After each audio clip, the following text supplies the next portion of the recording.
And would you state your name for the record and spell your first and last name? Molly Darnell, Molly Darnell. Okay. May I proceed? Good morning. May I call you Molly? You can. Okay. And Molly, I know you testified a couple times, so keep your voice up. And if you want me to slow down or you don't understand the question, just let me know. Okay. Okay. Can you tell the jury what you do for a living? I'm an educator. Okay. And where are you employed? I'm employed at Oxford Community Schools. I've been there since the fall of '98. So that would be your whole teaching career? That's correct. Okay. What is your role now? My role now is I am a virtual teacher with Oxford Virtual Academy. I'm a mentor teacher for middle schoolers. All right. So do you go to the high school now? I do not, no. All right. Can you tell the jury what your role was and which building you worked at on November 30th of 2021? On November of 2021, I was the International Baccalaureate Coordinator for the Middle Years program, which was a 6-10 program, as well as the English Language Arts coach, which was a 6-12 position.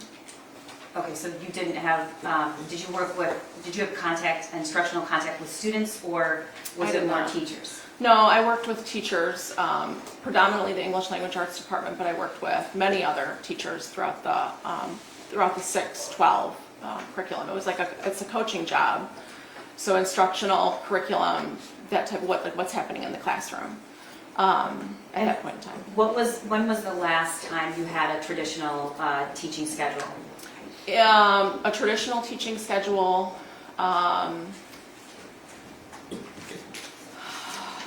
Might have been 2015.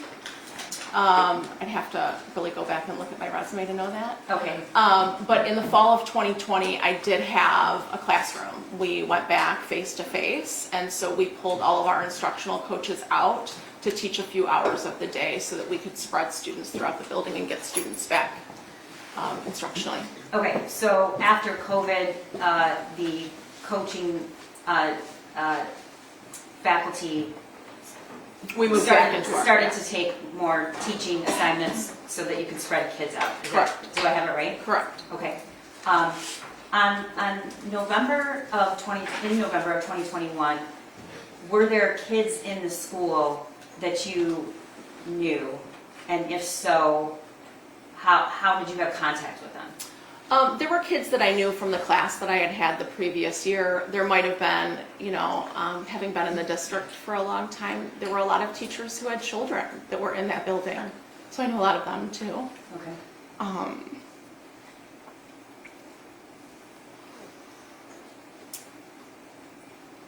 I'm glad you brought that up.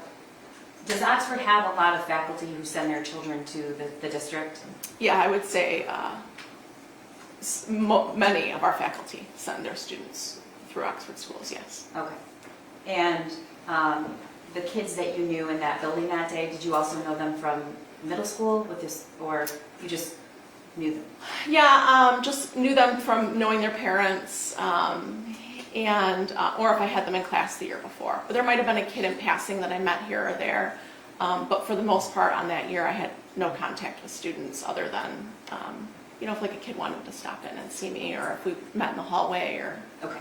But did you have a traditional classroom on I did not. I shared an office. It was like a half classroom.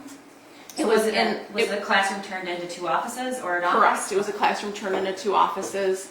It was in one of the instructional halls, the math science instructional hall. And I shared it with 2 other coaches in the district. Okay. You're the first witness, so the jury has not seen a map of the school. So I'm going to put that up in a minute. Okay. It's already been admitted. There's no objection to that. But before I do, can you just generally describe how the school is laid out? It's a fairly new building, correct? It is fairly new. The main part of the building was opened, I think, in the fall of '98, the year that I started with Oxford Schools. And then I think it was the fall of '04 that we started, that it became the high school. So it's a fairly new building. There is like one main hallway that kind of runs up the center and it hugs into the courtyard. It almost reminds me like if you opened it in a map, you would see it almost mirrors itself in many ways, especially the area that I was in. Okay, and your hallway were the hallways organized by subject matter? Yes, we had like our foreign language hallway, our English language arts hallway, we had our math section, social studies, and then science wrapped around the side. Our electives were on the outskirts of the high school. And how did the students and the faculty refer to bathrooms and exits? How did they describe them from one to the other? It might have been like the exit by the staff parking lot. That's how I knew them. Okay. I know that there are numbers on all the doors. Numbers are not my thing. So you're in English.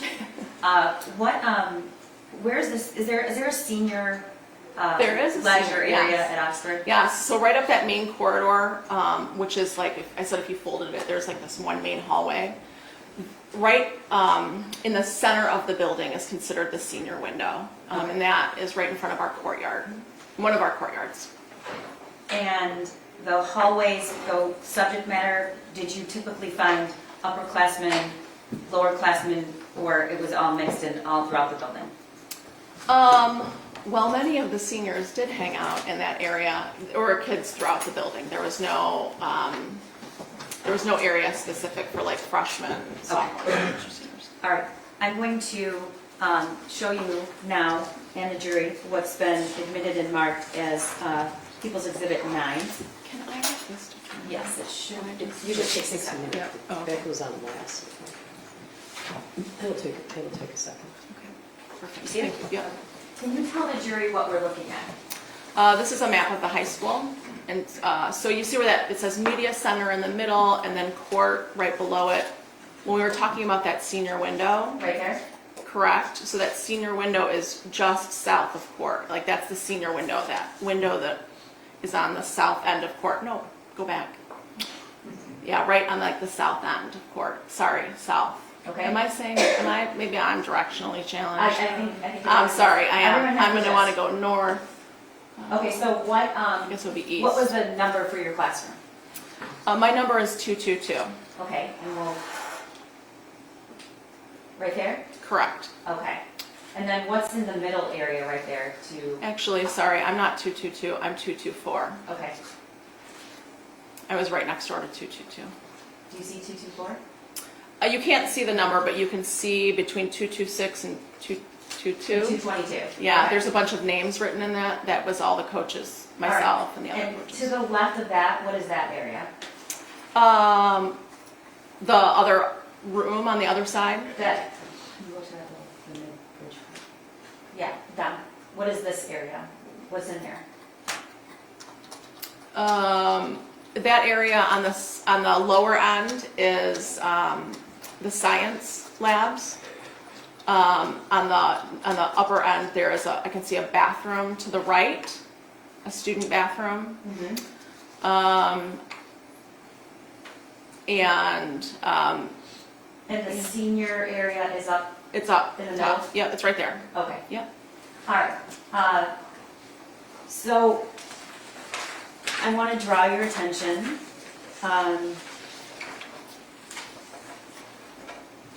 to around 12:50 on November 30th, 2021. Do you remember that day? I do. Okay.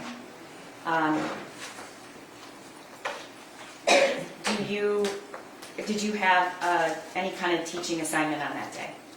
I did not have a teaching assignment on that day. It was a Tuesday after Thanksgiving. Okay. Can you tell the jury about the Oxford lunchtime schedule? Because it's a little confusing. We run a 7-period rotating schedule, which means that kids meet for 6 class periods a day. The lunches have a split hour, so they have an A, B, and a C lunch. If they're A lunch, they go to their class the second half. If they're a B lunch, they go to class, have lunch, go back to class. And if there's a C lunch, they go to class, then they go to lunch. Okay, and about how many minutes is passing time, generally? I want to say it was 8 minutes. And what did you typically do during passing time? During passing time, I might have gone out in the hall and chatted with a colleague or two, checked in on something. That is also a time for, it's like the time that teachers need to get things done. So there might be a quick interaction. I might, see a kid in the hallway passing by. But pretty often, like it was just standing guard outside my room or standing outside my room. Okay. At around 12:50 that day, do you remember what you were doing? A student that I had in the fall of 2020 wanted to chat, and so she came in and we chatted for a few minutes, and then she left. Do your, as a general rule, do you keep your door open or closed? Open. All right. And your classroom, as we see in the map, was smaller. What was the layout of the classroom? Were there traditional student desks in there, or can you explain to the jury what the classroom was like? If you walked in straight ahead, you would have seen my desk. To the left of that, you would have seen one of my colleagues' desks, and then just on the wall like closest to the hallway, there was another coach's desk. What is at the back of the classroom when you go in the front? The wall you're facing, what is that? There's a large window that leads out to the courtyard. Okay.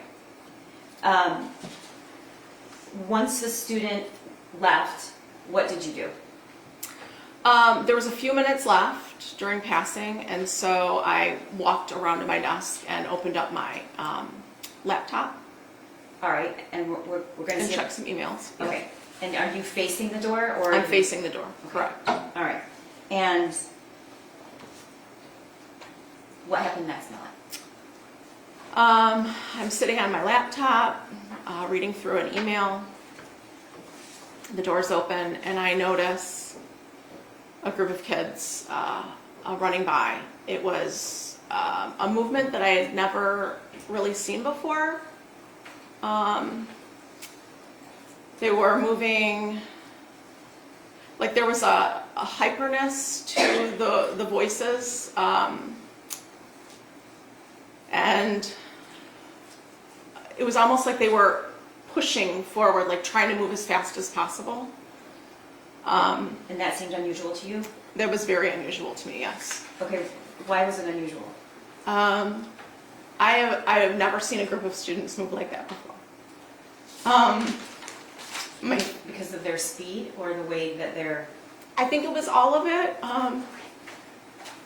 There was a speed to it, the tone of voice. There wasn't any like, my first instinct was that it was a fight, but a fight, because it was the only thing that, was the closest to what students would be moving quickly or swiftly to, especially in that large group of kids. Did you stay seated or did you get up? I got up. I exited the classroom or the office and moved about In the hallway? into the hallway. I moved into the hallway to see what's going on. Okay, if you look at the map, which direction did you turn? Did you turn towards I door turned 4? towards door 4. Okay. So I turned towards door 4. What did you see in the hallway? I see. So the hallway kind of bends. So I come out of my office and I'm closer to that 221, but not fully there, right? I'm closer to 221, and I'm looking and I can see all these kids rushing out of door 4,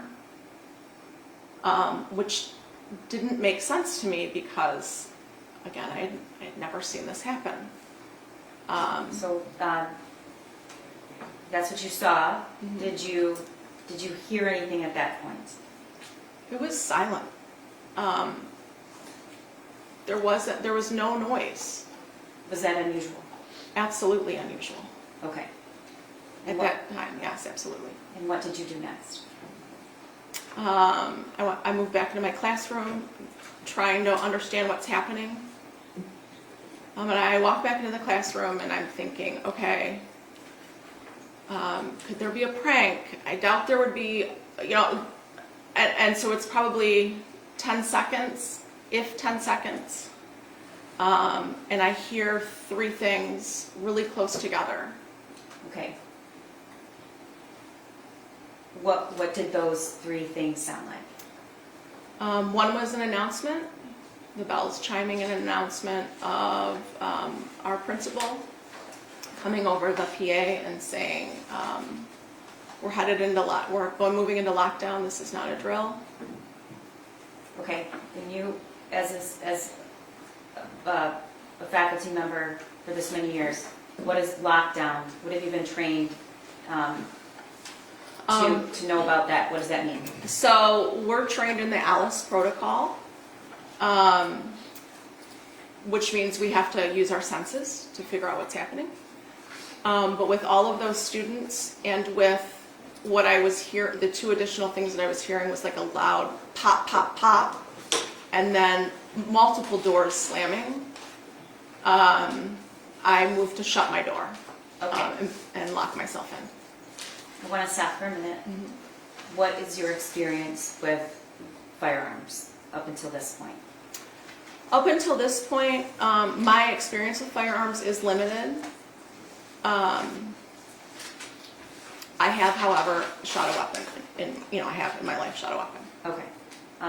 Have you been to a range before? Is this a hobby that you have? It is not a hobby. I have been to a range. Okay.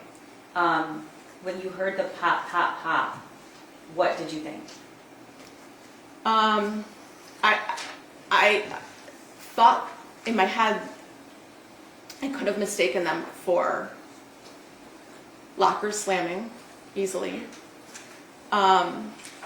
They did not sound like gunshots to me, but I'm not really, I've been to a range once. I've not, I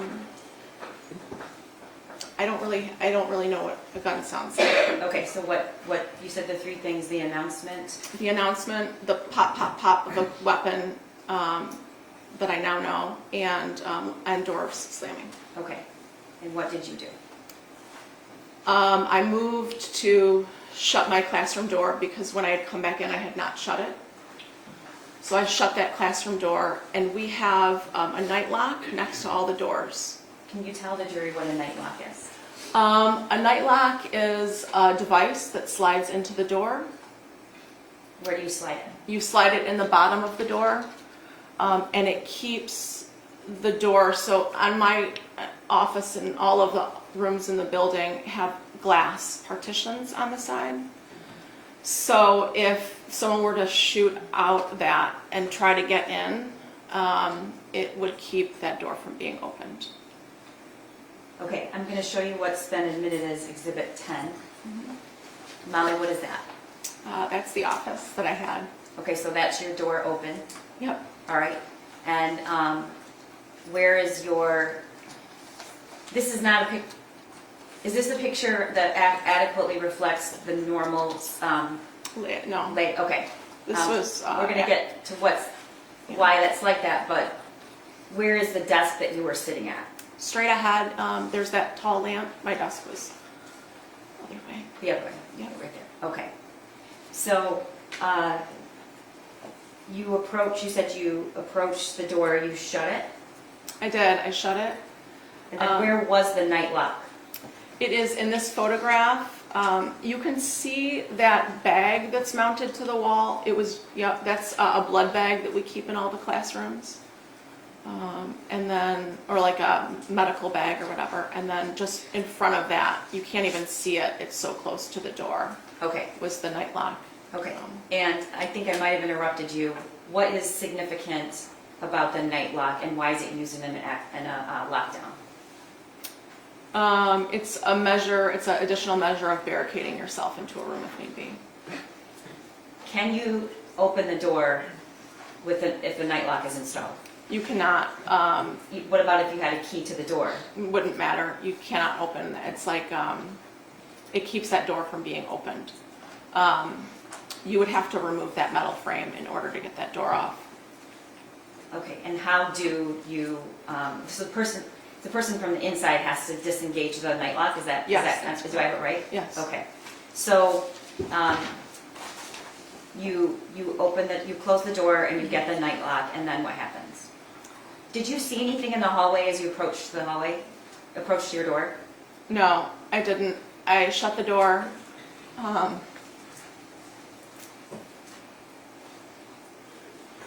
I can hear that door shutting. It's completely silent. And I grab the night lock. And I look down at it because depending on which way your door opens, depends on how it goes into the door. And I see in my peripheral vision some movement. And so I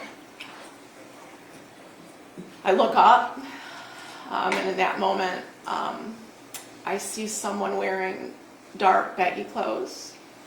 And are you seeing him through that window right there? Yes, it's Okay. through. Can you describe the person? The individual is wearing a hoodie, baggy clothes, a mask, and there was a skull cap on, or like a. So were any parts of this individual's face visible? I did not see any part. I mean, only his eyes, and he was wearing glasses. Okay. Had you ever seen this person before? No. All right. And when you looked through the door, where was this person? How was he faced? Was he facing you? Was he to the side? At the moment that I locked eyes with him, we were standing square to one another. Okay. Tell the jury about locking eyes with him and what you saw. So I lock eyes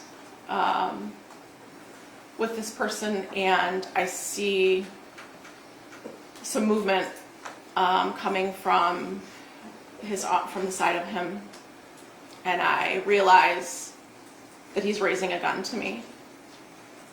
I remember thinking in my head, there's no orange tip on that gun. What does that mean? I had heard somewhere in my past that BB guns have an orange tip. And my body reacted, and I jumped You're to the side. You're Yes. motioning that you jump to the I right. jumped to the right, so I'm jumping this way in the room. And at this point, the door's closed. The door is closed, yes. Is there a window on the other side of this door, or just what No, we see? just Okay. what you see. All right. You jump to the right, and then what happens? I'm turning and I'm jumping to the right, and then I feel my shoulder move back. It feels like I've been stung by hot water. Okay, you're pointing to something. Yeah, on my arm. On your left arm. Yes. Okay. At this point, did you manage to get the night lock in already? No, the night lock's in my hand. So he could have just opened the door. The door was locked. Okay. Like the lock was Okay. on it, right? I look behind me and you can see the bullet hole in the glass leading out to the courtyard.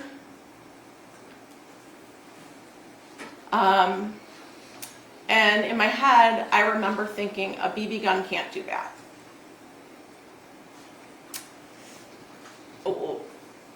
The instinct in my body was that I had to barricade this door.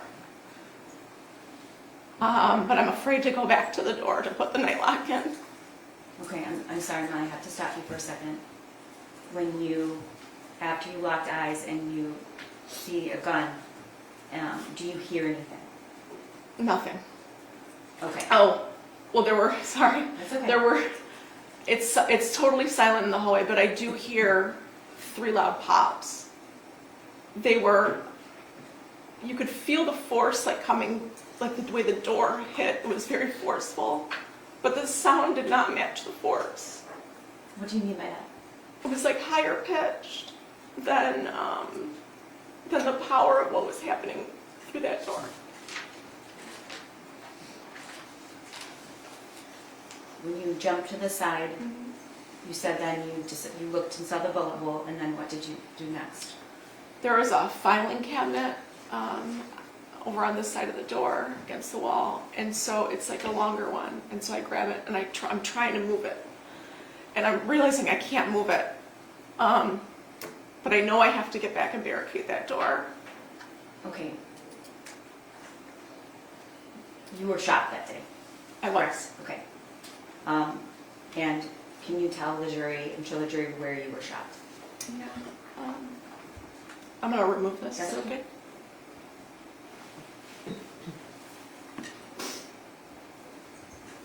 Um, You can step down if you want to, it's okay. okay. Um, so, you can see it's kind of like on the back side of the arm. It's not straightforward. Like you can't see the scar when I'm standing straight forward. So he caught me when I'm jumping on this side. He catches me. And are there There's two? an entrance and an exit wound, and the line in the middle is where the bullet cauterized my flesh.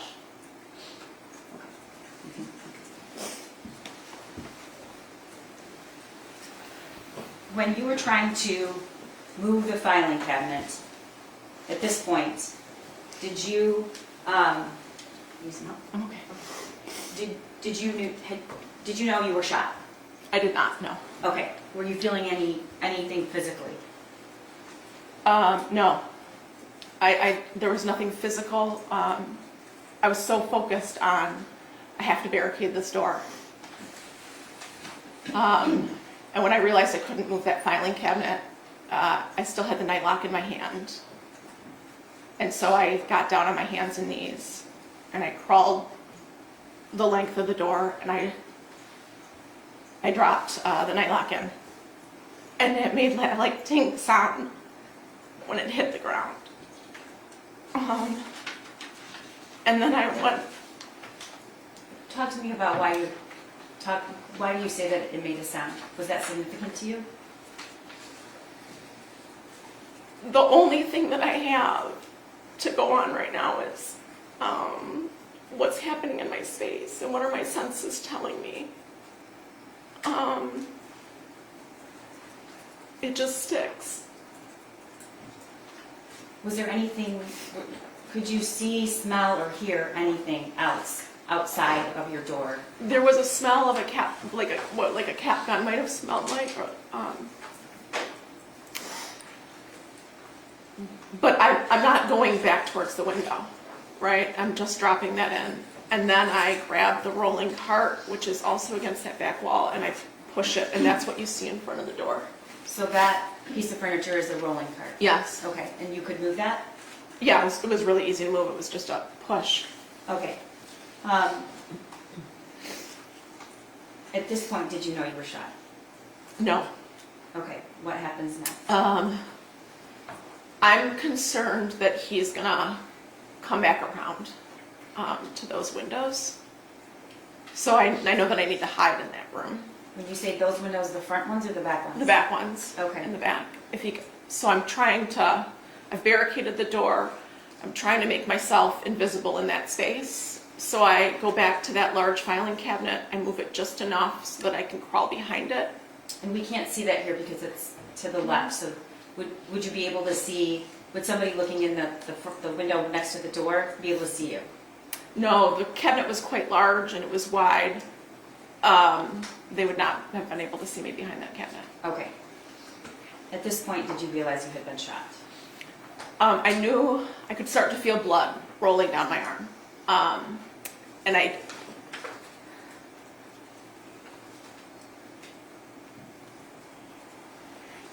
What kind I of... don't think I was admitting that I was shot, right? It's not some, it was so far out of what I knew to be what happens.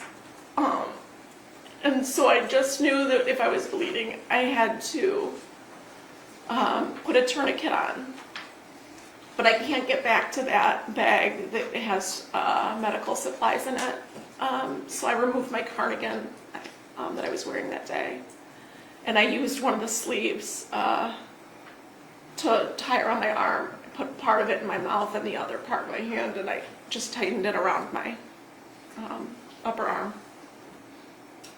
Okay. Were you feeling any pain at this point? No. Okay.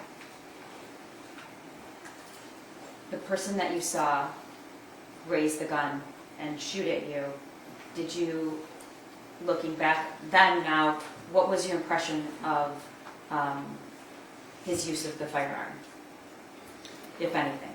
Your Honor, I'm going to object to that question. She's already testified she's not very familiar with firearms. I think that she would be speculating about his use at this point. Your Honor, I do want to acknowledge she's testified twice before, so I do know, I'm trying to, this is difficult. Even though it's her third time, it's very hard for her, and so I'm trying to get her to answer my questions, so. Well, describe Yeah. what you noticed about him. His feet were about hip distance apart. His shoulders were square. And he raised that gun right up. It was probably a second from the moment that I locked eyes with him. Okay, just for the record, you're raising your arm at shoulder level. Was it 2 arms or 1? I don't know. I just remember seeing the one arm and my body instinctually moved. Okay, so after you tied the tourniquet, what did you do? Were you hearing any announcements? Did you have a phone with you? Did you have a way of communicating with anyone? I had my cell phone.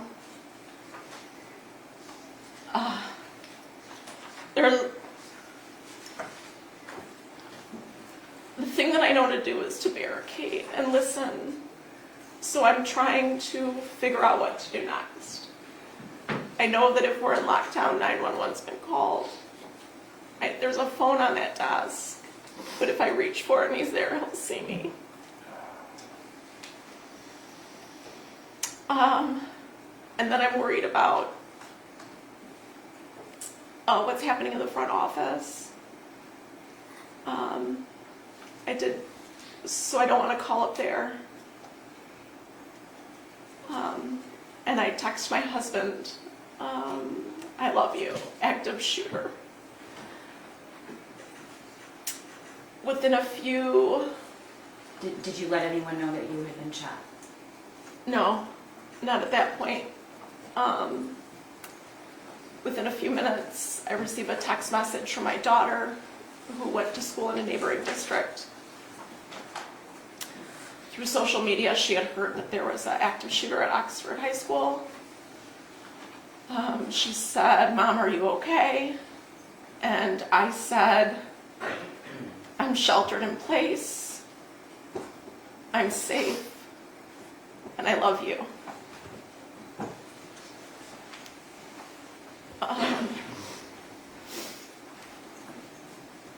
And I'm just listening to what's happening outside, trying to distinguish what's my next move. What are you hearing? Absolute silence. I'm hearing nothing. Were there any announcements? There was another announcement that came on at one point, and it was to remain in lockdown.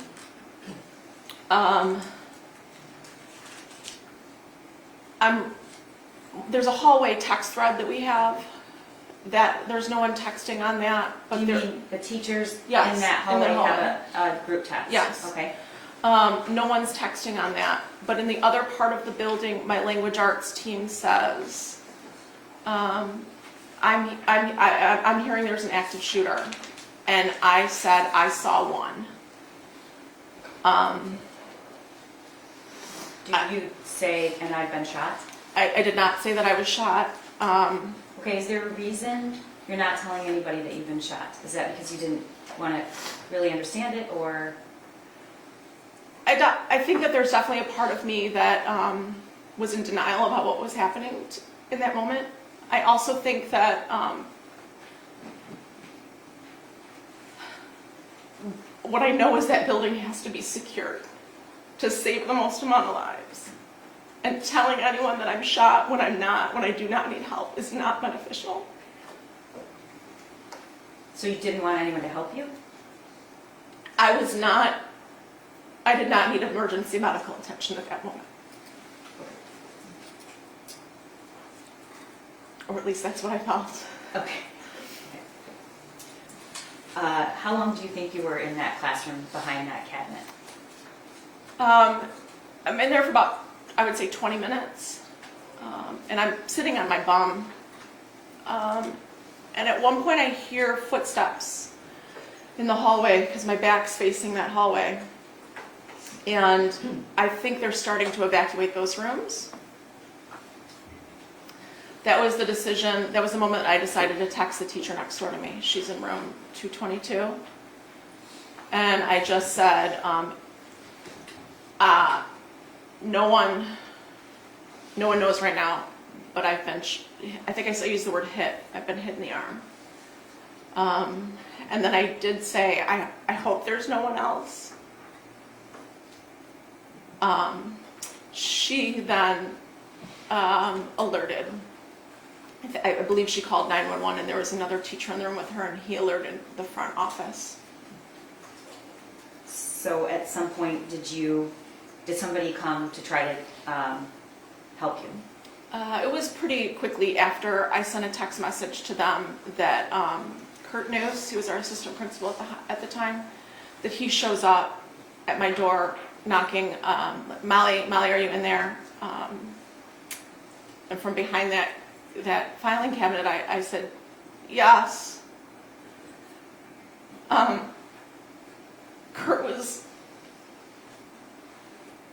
known Kurt since I started in Oxford, but I didn't trust that was Kurt in that moment.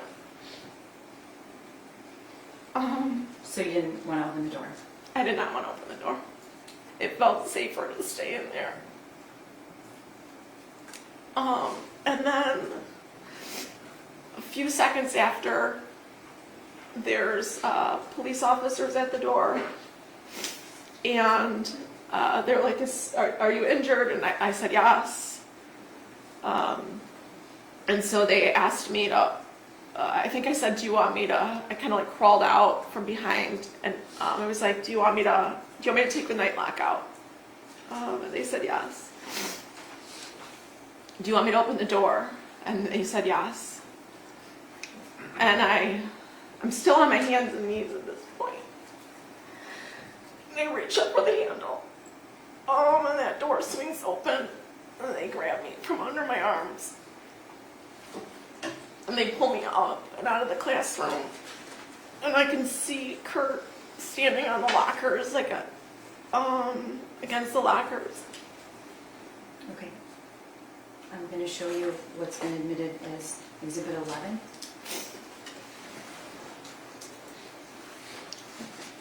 What is that, Molly?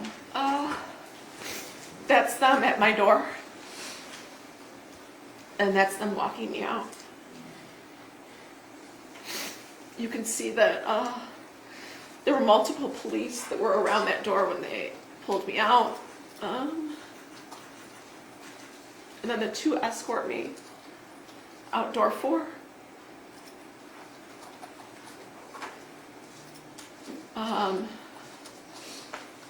We get outside of door 4 and the one says, I'm going to put a real tourniquet on you now. It might hurt a bit.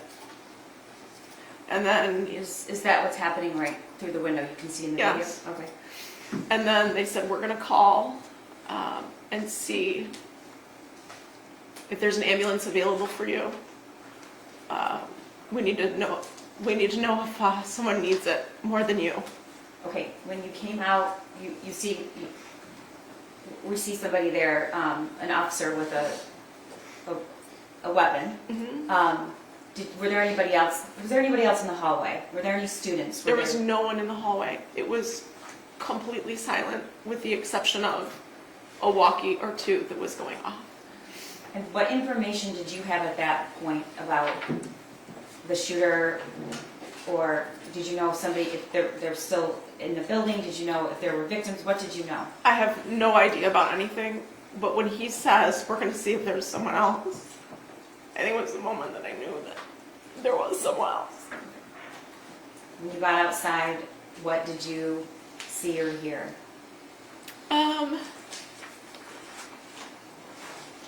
There's a helicopter flying above the building. There's a couple snowbanks. Did you see any students? There were a smattering of people throughout the parking lot. I honestly couldn't tell you if they were students or parents. Okay. Eventually, did you get into an ambulance? I did. And where were you taken? I was taken to Lapeer Hospital, or the hospital Lapeer. Okay. And what happened when you got there? We get to Lapeer. and I asked to walk in. I felt like if I could walk, I wanted to walk. And so they supported me to walk me into the hospital. And as I'm walking in, the hallways are lined with doctors and nurses. Like they were prepared for a disaster. Okay. What did you learn about your injury that day?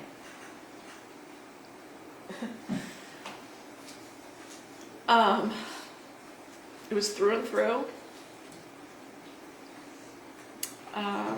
It was clean. They ended up doing a chest x-ray on me in the hospital to make sure that no debris from the bullet came in. And that was probably the first moment that I cried, because I felt like I had made a mistake in the classroom and that I had actually put my life in danger. I didn't know if I was hit somewhere else. What do you mean you thought you made a mistake? I didn't know if I was hit somewhere else. I couldn't understand why they were doing a chest x-ray on me. Okay. Were you released that day? I was. My husband came up to the hospital to come get me. We went home that night.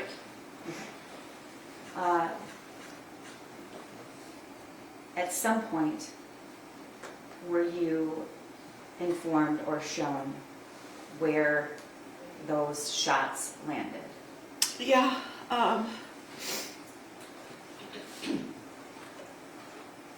He was aiming to kill me.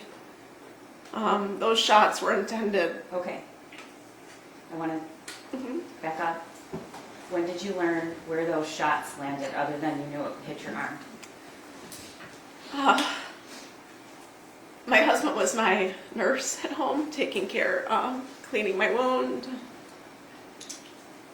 And at some point when, I'm holding him out, I realize that's a heart level. And he was aiming to kill me. Okay. How many inches is it from your heart, Molly? I would say about 6. Okay. At some point were you shown the picture of your door that depicted, okay, Yeah. do you remember when that was? Yeah, I saw that photo in your office. Okay, when you came in months ago to talk about the testimony. All right, Molly, I'm showing you what's been admitted as Exhibit 12. Is that the classroom, your classroom door? It is. Okay, and the pink rods, do you know what those indicate? The bullets that came through the door. Okay, and when you saw that in my office, what did you say? He was aiming to kill me. That's a shot to the head and to the chest.